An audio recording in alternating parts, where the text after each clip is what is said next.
ప్రస్తుతం మనం జిఎస్ఎల్ దగ్గర ఉన్నాం. జిఎస్ఎల్ మెడికల్ కాలేజీలో ఉన్నాం. కారణం ఎందుకంటే బేసిక్గా ప్రియాంక ఇప్పుడున్న పరిస్థితులు దాదాపుగా ఆమె పరిస్థితి చాలా క్రిటికల్గా మారిన తర్వాత జిఎస్ఎల్ మెడికల్ ఇన్స్టిట్యూషన్స్ మరియు కిమ్యూ ఇంటర్నేషనల్ యూనివర్సిటీ భాగస్వామ్యంతో ఇండియన్ అలైన్డ్ ఎంబీబీఎస్ కోర్స్ అడ్మిషన్లు అందిస్తోంది నియో. ఆ విద్యార్థిని ఈ జిఎస్ఎల్ మెడికల్ కాలేజీలోనే చదువుతోంది. జిఎస్ఎల్ మెడికల్ కాలేజీ మీద ఒక పెద్ద అభియోగం ఏంటంటే వీళ్ళెవరు పట్టించుకోలేదు అనేది. నిజంగా అసలు పట్టించుకోలేదా, సంఘటన వీళ్ళ నోటీస్కి రాలేదా, వచ్చిన తర్వాత వీళ్ళు రియాక్ట్ అయ్యారా లేదా అనే అంశాలని వాళ్ళ కాలేజ్ ప్రిన్సిపాల్ గురునాథ్ గారు ప్రస్తుతం మనతో ఉన్నారు. ఆయనతో మాట్లాడే ప్రయత్నం అయితే చేద్దాం. అసలు ఏం జరిగింది, 3వ తారీఖు రాత్రి జరిగిన సంఘటన ఏంటి, ఆ విద్యార్థి ఇక్కడ ఏం చదువుతోంది, పూర్తి వివరాలు డాక్టర్ గారితో మాట్లాడే ప్రయత్నం అయితే చేద్దాం. ప్రిన్సిపల్ గారు ఇక్కడే ఉన్నారు, ఆయనతో మాట్లాడే ప్రయత్నం చేద్దాం. సార్ నమస్తే గురునాథ్ గారు. సరే, అసలు యాక్చువల్గా ప్రియాంక ఇక్కడ పీజీ చేస్తుంది. మరి అసలు ఏం జరిగింది ఆ రోజు రాత్రి, ఏం జరిగింది? తారీఖు రాత్రి 10కి నాకు ఫోన్ వచ్చింది.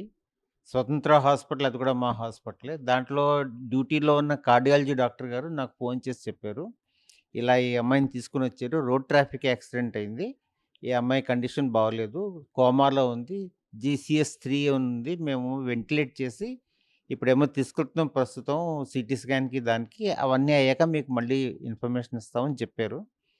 నాకు పొద్దున్న ఇన్ఫర్మేషన్ వచ్చింది, పేషెంట్ క్రిటికల్గా ఉంది, పేషెంట్ అలా ఇంప్రూవ్మెంట్ ఏం లేదు. నేను అప్పుడు మా వైస్ ప్రిన్సిపాల్స్తో కలిసి స్వతంత్ర హాస్పిటల్కి వెళ్ళాను. నేను స్వతంత్ర హాస్పిటల్కి వెళ్ళేసరికి అక్కడ మా డ్యూటీ డాక్టర్లు, స్వతంత్ర hospital medical superintendent, cancer hospital medical superintendent doctor Tarun గారు, వాళ్ళంతా అక్కడే ఉన్నారు ఐసీయూ బయట.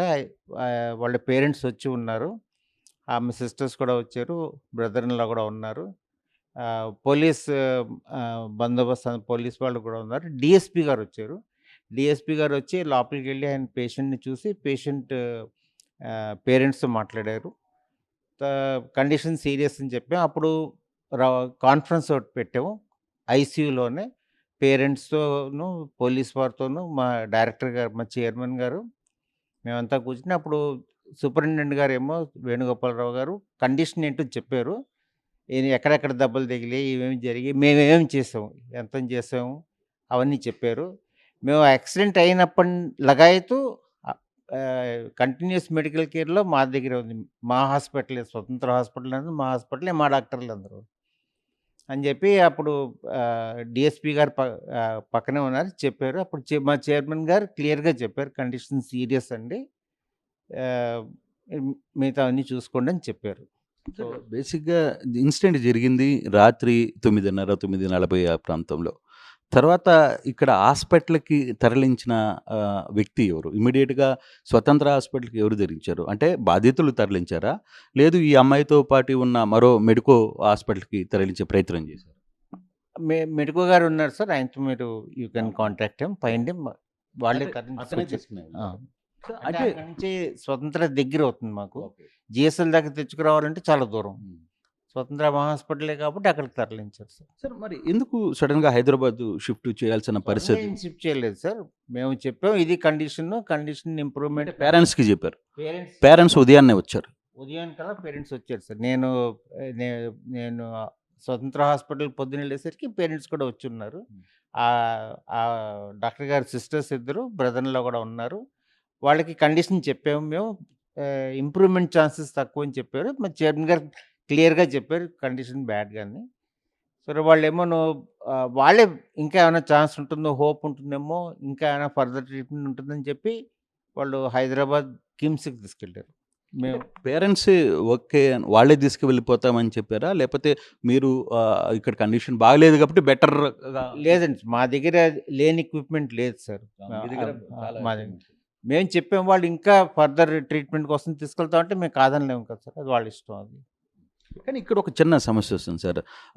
గడిచిన ఈ 5 రోజులుగా మీ కాలేజ్ కనీసం రెస్పాండ్ కాలేదు, లేదు పోలీసులతో కంప్లైంట్ ఇవ్వడానికి కావచ్చు, పిల్లల విషయంలో రెస్పాండ్ కాలేదు, ఆ పాపని అట్లా వదిలేశారు, యాక్సిడెంట్ జరిగింది, రోడ్డు మీద జరిగింది కాబట్టి వదిలేశారని ఒక అపవాదం వస్తుంది.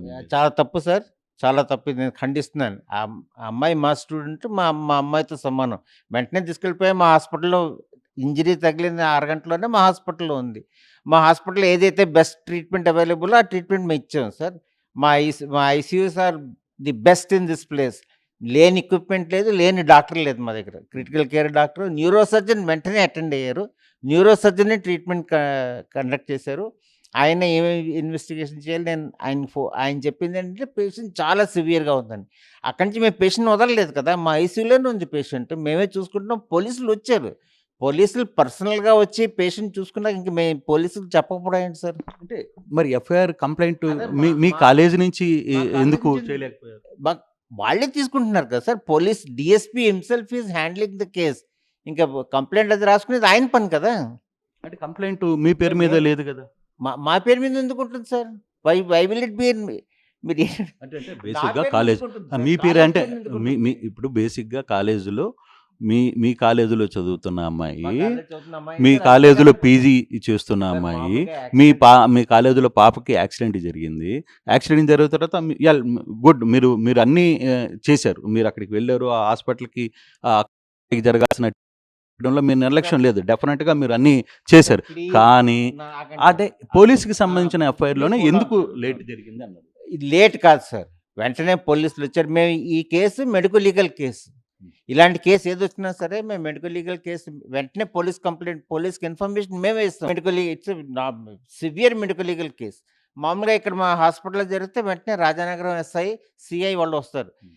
ఇంజరీని బట్టి, యాక్సిడెంట్ బట్టి, దాని సివియారిటీని బట్టి పోలీస్ రెస్పాన్స్ ఉంటుంది. ఇక్కడ డైరెక్ట్‌గా డీఎస్పీ వచ్చారు కదా సార్! మేము పోలీస్ కంప్లెయింట్ ఇవ్వకపోవడం అనేది ఉండదు.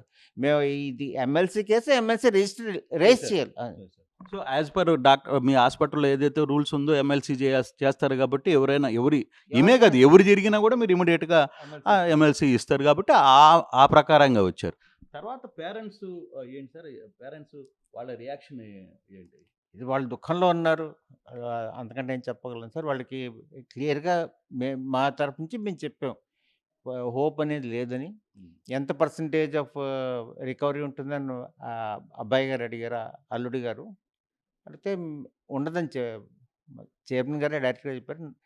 10% ఛాన్స్ కానీ 10% ఎక్కువ ఛాన్సెస్ లేదంటే మా క్రిటికల్ కేర్ స్పెషలిస్ట్ ఉన్నారక్కడ. ఆవిడేమోను ఇలా ఇంతసేపు మనం వెయిట్ చేయాలండి. వెయిట్ చేసిన తర్వాత మనం అప్పుడు వీళ్ళకి ఇంకా చెప్పొచ్చంటే వాళ్ళు అలాగే మేము మందులిస్తూ కంటిన్యూ చేస్తున్నాం. వాళ్ళు హైదరాబాద్ తీసుకెళ్తామని వాళ్ళ డెసిషన్ సార్. హ్మ్. సార్ అంటే దీని వెనకాల ఏదైనా జరిగుంటుంది. అంటే బేసిక్‌గా ఈ అమ్మాయి చాలా అందరితో కలివిడిగా ఉంటుందని ఫ్రెండ్స్ చెప్తున్నారు. తర్వాత మీ స్టాఫ్ కూడా కొంతమంది చాలా పద్ధతిగా ఉంటుందని అట్లే వేరే ఇష్యూస్ ఏమన్నా జరుగుంటాయని మీరేమన్నా అనుకుంటున్నారా? లేదు సార్. నేను అనుకోవట్లేదు. అలాంటివన్నీ జరగవు సార్. ఇది మెడికల్ కాలేజ్ పొద్దునుంచి 24/7 డ్యూటీస్‌లో ఉంటారు. ఎవరి చదువుల్లో వాళ్ళు ఉంటారు. 3 ఏళ్లలో డిగ్రీ కంప్లీట్ కంప్లీట్ చేసుకొని చేసుకొని వెళ్ళిపోవాలి. నాలెడ్జ్ సెక్యూర్ చేసుకోవాలి. స్కిల్స్ నేర్చుకోవాలి. ఆ పనిలోనే ఉంటారు స్టూడెంట్స్ యాజ్ అందరూ. ఎ ప్రిన్సిపల్‌గా సార్ మీ ఒక స్టూడెంట్‌గా ప్రియాంక గురించి చెప్పాలంటే ఏం చెప్తారు? So she is a decent and good student sir. Hmm. It's very difficult for me to identify. I have got 500 post graduates under me and 1000 under graduate students are studying in this college sir. కానీ ఇప్పుడు హైదరాబాద్‌లో కిమ్స్‌లో treatment జరుగుతోంది గదా! కొంత follow up చేస్తున్నారా? అసలకి ఏంటి అక్కడ పరిస్థితి ఏంటి? సార్ ఆహ్, మా ఎవరైతే మా డైరెక్టర్ గారు ఆ 2 హాస్పిటల్స్‌కి ఇన్‌చార్జ్ మా డైరెక్టర్ గారు ఉన్నారో, ఆయన కంటిన్యూయస్ కాంటాక్ట్‌లో ఉన్నారు సార్ వాళ్ళతో. పేరెంట్స్ ఏమన్నా చెప్పాలనుకునే ప్రయత్నం ఏమన్నా చేస్తున్నారా? మీ కాలేజీ తరఫున గావచ్చు, లేపోతే అంటే ఇప్పుడు చాలా కండిషన్ వెరీ బ్యాడ్ కండిషన్ అని వింటున్నాం. ఆల్‌మోస్ట్ ఆల్ అసలకి లేరు అనే ఒక చిన్న చర్చ ఏంటి నెక్స్ట్ ఏం జరగబోతుంది అని? So next it is the end is inevitable in this case sir. We are very sorry for that. We feel depressed and anguished because we have lost a student all sudden and that too post graduate student. అందులోనూ ఈ రోజుల్లో dermatology అంటే దాన్ని చాలా. Craze ఎక్కువ ఉంటుంది. So she is good ranking student who has to this place to study because మా కాలేజీలో dermatology we are all unhappy that such a thing has happened. మిగతా ఏది అలా జరగాలో it's already in the court and with the police and the magistrate. So they have to do what they will do. సరే. ఎవరైతే గాయపడ్డాడో అంటే ప్రియాంక ముందుంది దెబ్బ తగిలి is also disturbed sir. So నేను presently I have not contacted him. Thank you. ఇది గురునాథ్ గారు చాలా క్లియర్‌గా చెప్తున్నారు. జరిగిన సంఘటన తన నోటీస్‌కి రాంగానే కాలేజ్ కంటే ముందే ఇక్కడున్న మిగతా హాస్పిటల్కి చేరుకున్నారు. హాస్పిటల్కి చేర్చుకుని అక్కడ ఉన్న పరిస్థితిని అప్ టు డేట్ చూస్తున్నారు. తర్వాత పోలీసులు అక్కడికి వచ్చే ప్రయత్నం చేశారు. పోలీసులు కూడా మేము ఇంటిమేషన్ చేసిన తర్వాతనే, అంటే యాజ్ పర్ రెగ్యులర్ షెడ్యూల్ జరిగిన తర్వాత ఎమ్మెల్సీ ఎలా చేస్తారో అదే విధంగా మేము పోలీసులు కూడా వచ్చారు. పోలీసులు కూడా హాస్పిటల్కి చేరుకున్నారు అని. అయితే ఒక బాగా యాక్టివ్‌గా ఉన్న విద్యార్థి ఇక్కడ ఇటువంటి సంఘటన చోటు చేసుకోవడం కొంత బాధాకరమైన అంశమైనప్పటికీ కూడా ఎప్పటికప్పుడు ఆ పాపకు సంబంధించిన హైదరాబాద్‌లో ఈవెన్ ట్రీట్మెంట్ జరుగుతున్నా కూడా మా డైరెక్టర్లు ప్రతి ఒక్కరు ఏం జరుగుతుంది? ఏంటి? అని ఏదో ఒక అపవాదొచ్చింది. అది అనవసరమైన అపవాదు. లేదు, మేము ఆ రోజే యాక్టివేట్ అయ్యాం. జీఎస్ఎల్ సిబ్బంది ఎప్పటికప్పుడు యాక్టివేట్ అయ్యి ఇమ్మీడియేట్‌గా వాళ్ళతో మాట్లాడే ప్రయత్నం, హాస్పిటల్‌లో ట్రీట్మెంట్ మొత్తం కూడా మా దగ్గర ఉన్న ఎక్విప్‌మెంట్స్ మొత్తం కూడా అత్యాధునికమైన ఎక్విప్‌మెంట్స్ ఉన్నాయి. అయినా కూడా మేము ఎక్కడ తగ్గలేదు. కానీ పేరెంట్స్ బలవంతం పెట్టారు. మేము తీసుకువెళ్తామని చెప్పిన తర్వాత, సరే ఇక మీ ఇష్టం, మీరు తీసుకువెళ్ళాలనుకుంటే తీసుకువెళ్ళొచ్చు అని చెప్పాం. అంతేగాని ఇక్కడ ఆ పాప సంఘటన జరిగిన తర్వాత కాలేజీ విషయం కూడా జరగలేదు అనేది ప్రిన్సిపాల్ మాట్లాడుతున్న పరిస్థితి. తోట స్టూడియో.